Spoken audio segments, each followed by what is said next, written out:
kung matinud-anon ang imong pagtuo o pagdawat ni Jesus sa imong kinabuhi, makadaig ka gayod sa Ginoo sa matinud-anon gayod.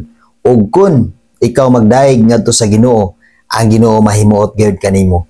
Ug kun ang Ginoo mahimuot kanimo, adunay nindot nga pabor nga ihatag ang Ginoo sa imong kinabuhi.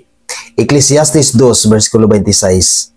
Kadtong gikahimutan sa Dios, hatagan niya og kahibalo, kaalam ug kalipay, apan alaot ang mga makasasala, patrabahoon niya ug magtigom sila aron ang ilang hinaguan ihatag ngadto sa gikahimutan sa Dios. Wala usab gini kapuslanan ug sama ra sa nagdakop og hangin.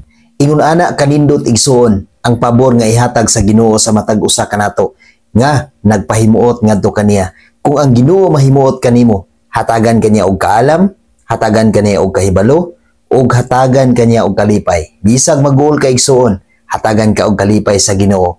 Ug ang pinakanindot niya na igsuon, kung ang Ginoo nahimuot kanimo, ang mga tawo nga makasasala, ang mga tawo nga wala nagpahimuot sa Ginoo, maghago sila, magtigom sila, apan ang ilang hinaguan, ang mga nagpahimuot lang sa Ginoo, mao lang gayud ang magpahimulos niana. Sama ra sila sa tawo nga nagdakop og hangin. Ang hangin wala gayoy kasiguruhan. Sama sila ni ana kung dili sila magpahimuot sa Ginoo. Apan kung magpahimuot ka sa Ginoo igsuon, adunay nindot nga pabor nga ihatag ang Dios sa atong mga kinabuhi. Hatagan gid kita niya og tinuod nga kalipay, ug hatagan kita og maayo nga kinabuhi, kasiguruhan nga kinabuhi. Busa sugod karon igsuon, alagad og pagpahimuot ngadto sa Ginoo. God bless sa tanan.